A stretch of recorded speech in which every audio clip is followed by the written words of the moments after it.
Welcome to the Thing Generation Wealth Podcast, episode number 65. And I am your host, Amir Estimo. And thank you very much. I always like to open up this episode with gratitude and thankfulness. And I like to say thank you for taking the time to listen to this podcast. If you enjoy the content, please share the content. If you like the content, please subscribe to the podcast. As the goal is every Wednesday, 5 a.m. Central, to get a podcast episode published and dropped. And hopefully you enjoy the content. Please rate and review the podcast. If you also enjoy this content, that's only going to help get the message out. This podcast is about financial literacy, business ideas. As this year, I think the focus is so much going to be, we're going to talk about credit and land. So you hear me do a lot of episodes this year regarding credit, land, and I really want to go niche with that. And the reason is that credit, obviously, you need good credit. And I think right now, especially people who look like me, that's something that we struggle with. And even in general, people, I believe in second chances. I was once one person that struggled to understand how credit works. I worked it. I educated myself to now where I have anywhere between a 790 to 800 score, depending on where you look at. So that's one. Two, land. I think it's something that people don't think about. It's an asset. I don't know if I stated this before in previous podcasts, because I know I talked about why you should invest in land. And I did a case study last week regarding how you can make big profits in land. And now this week, we're going to do how. Sometimes people will tell you why you should do something, but they don't tell you the how. Let's get into the episode. Let's not waste any time. This is going to probably be a very short episode, but it's very simple. But the first thing I'll start and say is, if you decide to get into land investing or land flipping or land marketing, whatever the terminology that's used, you got to know your why. You got to know why you're doing this. Don't do it because it's something cool to do. If you're going to do it and not put in the consistency in the work, I'm already advising you right now, please don't, because it's not easy. It's very difficult. It takes time and it's boring. And things of those nature, people will give up on. And if you don't have a strong why you're doing this, it won't matter the how. You'll give up. And for me, I've been into this about a year, and I'll tell you, it's not easy. It takes work, it takes time, and it takes effort. So if you don't have any of those three, don't get into land investing. Pick something else that you really want to enjoy and that you really, I think a lot of things people do, people start and quit. It's easier to quit than to keep going, because when you keep going, it takes a lot of your time. And sometimes you may not see the end result. I read a book called 3 Feet from Gold by Greg S. Reed and Sharon Lechter. I recommend that book. And if you really think of the title, it's 3 Feet from Gold. When it comes to land investing, that's going to have to be your mindset. So the how is simple. It's very simple. There's nothing difficult about this, to be honest with you. The first thing you want to do is, again, define your why. Understand why you're doing this. Once you do that, write your goals down. Even if you don't turn land investing into a business, own some land. And the reason I say this is because you can't make more land, and development is always happening. I live in Texas, and we're constantly getting new people living here. So guess what? You got to build more residential. You got to build more shopping centers, because you got to be prepared for growth. It's supply and demand. But imagine if you own a property in, say, Texas, and let's say Kroger or Walmart or one of these big companies decides they want to develop in that area. You own that land. You can possibly set your family for generational wealth, meaning that you can actually own that land. You can buy it. They can buy it from you, make you an offer that you can't refuse. Or you can actually keep that property And if you want, you can get what they call residual income. So even as that Walmart is sitting on your property that you own, they may pay you a residual income, and you can actually keep that for generations and generations and generations. That's how the rich people do it, folks. It just takes you educating yourself enough. And imagine if you get that Walmart or you get that Kroger or get a Target, whatever, and they make you an offer for your land, you can sell it for millions of dollars. What would that look like, and what would that do for you and your family in the generations that's coming behind you? Imagine you changing the family tree today. So get an area you like to invest. Find it. Maybe it's Florida, maybe it's Texas, maybe it's New York, California, whatever. That's the first thing you want to start. Second thing you want to start with, I meant. The first is your why. The second is where. So you want to know, okay, I want to invest in Florida. Okay. Now the second thing is, how do you find these sellers? Well, you can go to the county. Excuse me. You can get a list and find maybe sellers who hasn't paid taxes. The unfortunate thing, you still got to pay taxes. You're never going to escape from that. But a good thing about it, when it comes to residential versus land, your taxes is not as high when it comes to land. So what you pay maybe for, you pay 4-figure for even 5, depending on the area you stay in. In residential, again, in land, depending on the area too, but you could be paying literally $200-$300 a year. So find that a list, maybe a list of, you can go to the county, you can go to PropStream. I think PropStream does it. Or go to the county, get a list of motivated sellers or people who may be behind in taxes. So you get yourself a tax list. The next thing you want to do is however you're going to reach out to these people, and it's marketing. What are you going to do?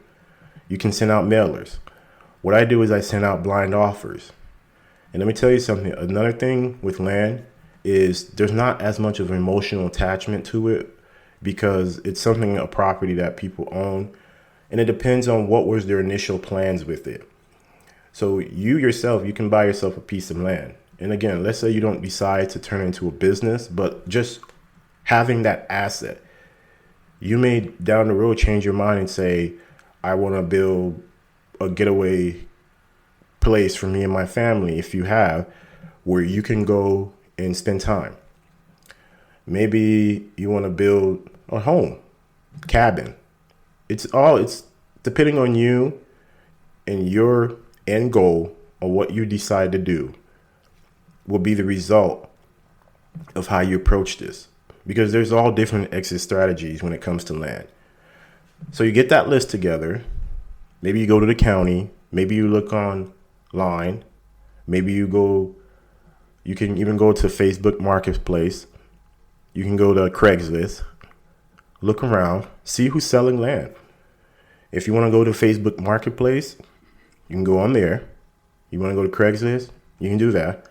If you want to get a list together and call these people who's maybe behind on their taxes, you can call them. You can mail to them. I send blind offers.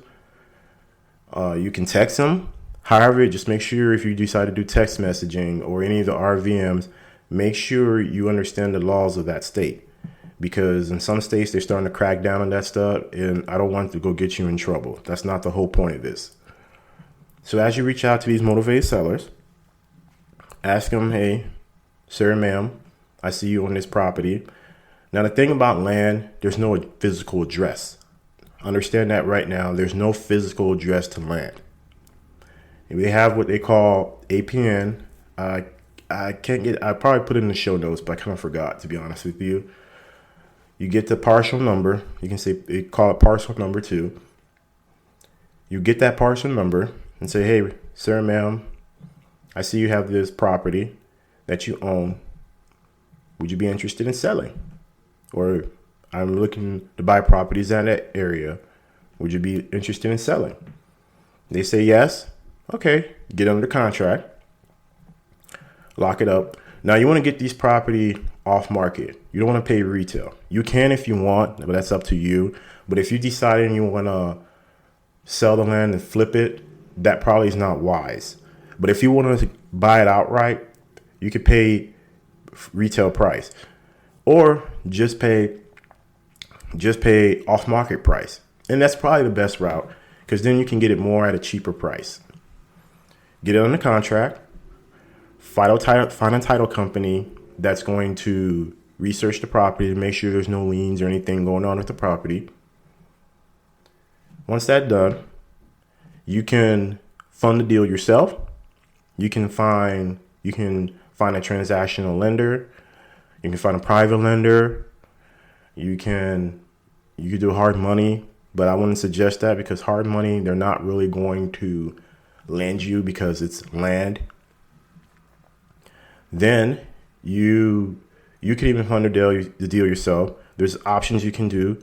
You can take out a home equity line, close the deal if that's what you want to do, or you can even take out a credit line on your credit card to fund the deal. So there's various ways you can close,